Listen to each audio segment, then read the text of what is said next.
Sirex. Mais pour ceux qui me connaissent, j'ai vu beaucoup de gens que je reconnais depuis déjà plus de 15 ans. Je suis d'abord quelqu'un qui croit vraiment au hors réseau. Ça fait 15 ans que je travaille là-dessus, et plus de 15 ans même. Et ceux qui me connaissent, ils savent qu'on vient de très loin. J'ai vu des entrepreneurs ici en termes d'avoir un écosystème du hors réseau développé. Le premier panneau que j'ai vendu ou que j'avais acheté à l'époque, un panneau de 80 watts coûtait plus de 400 000. Aujourd'hui, on a des panneaux de plus de 500 kWh, 500 watts, qui coûtent dans les 120 000. Donc le contexte a vraiment évolué et c'est grâce à beaucoup de paramètres. Ma collègue a parlé tantôt du M23, l'initiative M23 qui a été lancée entre la Banque mondiale et la BAD. Ce qu'il faut savoir, c'est que des 300 millions d'habitants qui sont ciblés d'ici 2030, il y en a 100 qui sont en Afrique de l'Ouest. Et pour atteindre cette cible, le hors-réseau va jouer un rôle très important. Et quand je dis hors-réseau, c'est les entrepreneurs qui sont là. Donc, s'assurer d'avoir un environnement propice pour ce faire, c'est vraiment très important. Et c'est pour ça que Rogep est là. Sila a tantôt parlé des différentes activités qui sont en train de mettre en place. À l'époque, il n'y avait rien de tout ça, donc on s'est débrouillé tout seul. Le même entrepreneur faisait ses formations. Aujourd'hui, on a des formations qui sont fournies. Le même entrepreneur trouvait des mécanismes pour trouver des financements de toutes les façons. Aujourd'hui, il y a des lignes de financement qui sont disponibles. Et j'en passe. En termes de cadre réglementaire, de politique aussi, il y a un appui beaucoup plus important au niveau de nos États. Donc le contexte a vraiment évolué. Mais maintenant, il faut s'assurer que ça continue sa progression et qu'on puisse vraiment le rendre stable et durable. Donc sans plus tarder, je vais inviter nos panélistes qui sont vraiment des gens très expérimentés. Vous avez de la chance, on a vraiment un groupe très intéressant. Vous aurez l'occasion, je vais juste poser une question à chaque panéliste pour vous donner vraiment l'opportunité de poser des questions aux panélistes. Donc je vais commencer avec Célestin Yao, qui est notre hôte. C'est un entrepreneur de la Côte d'Ivoire. Donc je vous prie de l'applaudir s'il vous plaît. Donc, pour vous guider un peu sur les questions, pour le poser après, il n'a pas de limite. Donc, il est non seulement entrepreneur, donc il connaît tout ce qui va avec l'entrepreneuriat du hors-réseau, mais aussi formateur. Il a eu à faire des formations ou de faire le design de formations qui sont données aux techniciens en solaire. Mais il est aussi conseiller en énergie hors réseau, en énergie en général. Donc, il connaît aussi très bien les aspects politiques et réglementaires. Donc, encore une fois, merci beaucoup d'être là avec nous. Ensuite, bon, je continue. Ensuite, nous avons Laura Onibod. Ok. Bon, on va commencer. Je vais passer à Maxime Kandem alors. Maxime travaille au niveau de Gogla, mais lui, tout comme notre prédécesseur, a beaucoup d'expérience. Donc, c'est lui qui gère, on va dire, les entreprises privées et qui veille à ce que tout ce dont les entreprises privées sont pris en compte par les activités qui sont mises en œuvre par les différents programmes, etc. Donc, applaudissez notre deuxième panéliste, s'il vous plaît. Je reviens à notre deuxième panéliste qui arrive. Donc, Laura Onigbod. Donc, elle, il faut vraiment l'applaudir très fort parce que c'est vraiment quelqu'un qui a réussi à mélanger, pour vous dire jusqu'où le hors-réseau peut aller, elle a réussi à mélanger le fashion design avec le hors-réseau. Après, il faudra lui demander comment est-ce qu'elle a réussi à le faire. Et c'est pour cette innovation-là qu'elle a pu obtenir bénéficié du programme de la facilité de ROGEP. Donc c'est une des premières personnes que lors du premier tour de subventions et autres, c'est une des premières bénéficiaires. Ensuite, nous avons... Oh, ma liste s'est arrêtée hein, pour une raison. Ok. Ensuite, nous avons Golda Williams.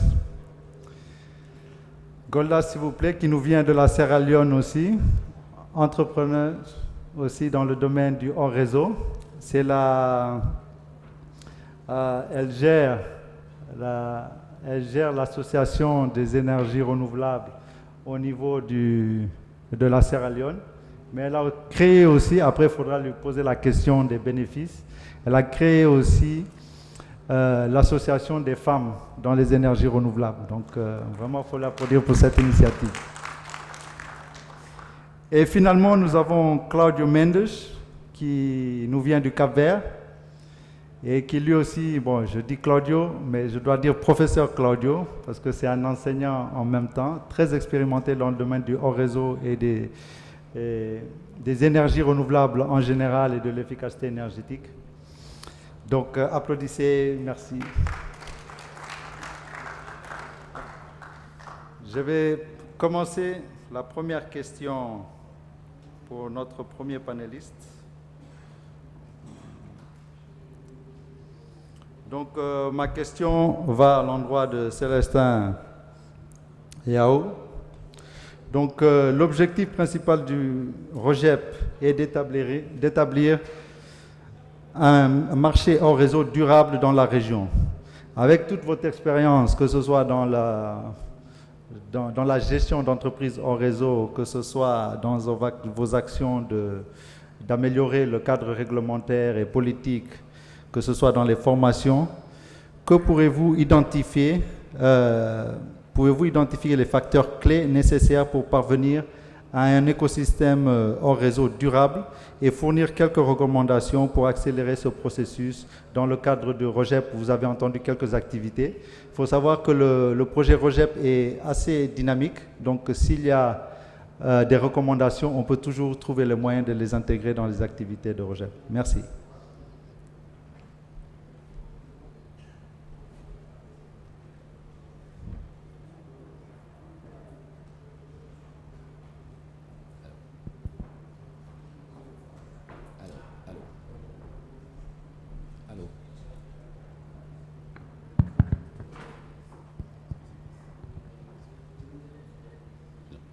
Bonjour tout le monde. Bonjour Yuri. Je vais juste faire une précision. En fait, je suis effectivement entrepreneur dans le solaire hors réseau, mais je suis également le conseiller technique du directeur général de Côte d'Ivoire PME. Et c'est à ce titre que je suis ici pour partager un peu. Je disais, je suis entrepreneur dans le solaire photovoltaïque, mais je suis également le conseiller technique du directeur général de Côte d'Ivoire PME. Et c'est à ce titre-là que je suis ici.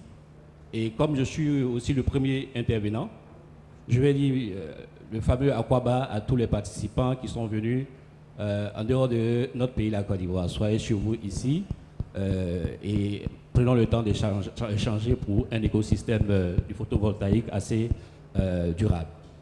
Donc, Yuri m'a donné deux problématiques. Quels sont les facteurs clés requis pour parvenir à un écosystème PV durable? Ça, c'est la première problématique.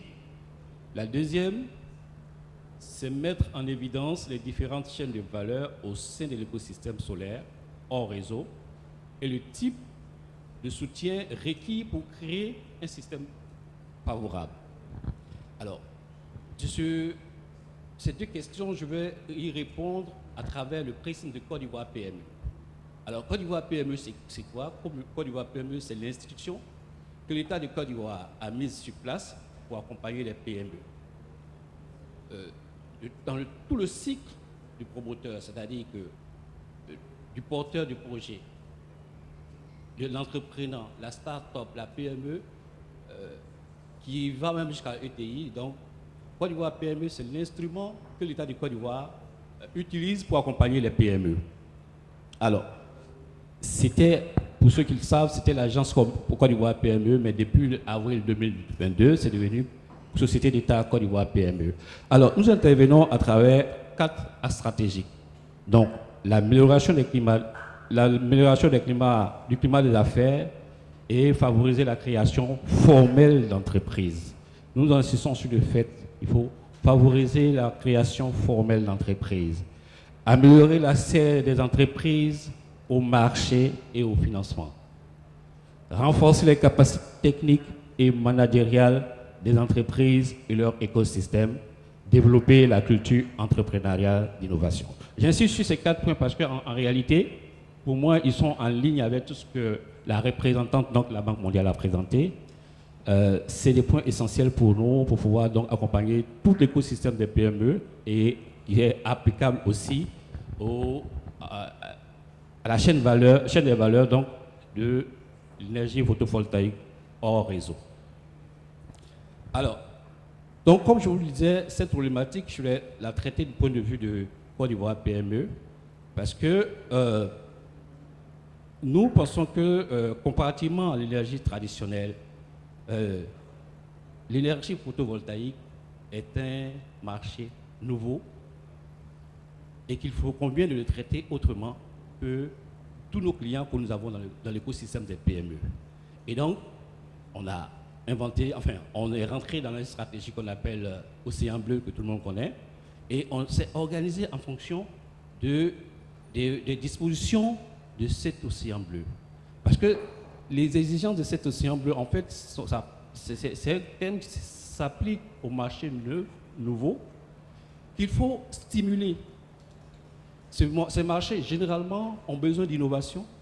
Ces marchés, généralement, ont besoin de financement. Et donc, surtout ces marchés ont besoin d'agilité. Et donc, qui parle d'agilité, parle de start-up. Donc, au niveau de Côte d'Ivoire PME, on a créé une direction qui regroupe l'économie verte, on appelle ça la direction de l'économie verte, de l'innovation et des start-up. Donc, on a mis ces 3 éléments-là pour pouvoir adresser le problème du panneau, de tout ce qui est économie verte, y compris donc l'écosystème des panneaux photovoltaïques. Cette direction donc agit à travers, on va dire, 3 axes. Le premier axe, la mission de la direction sera donc de stimuler le marché. Le deuxième axe sera donc de renforcer les capacités des acteurs du marché.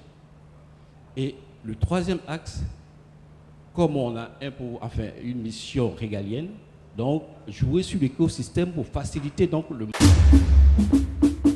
Sirex.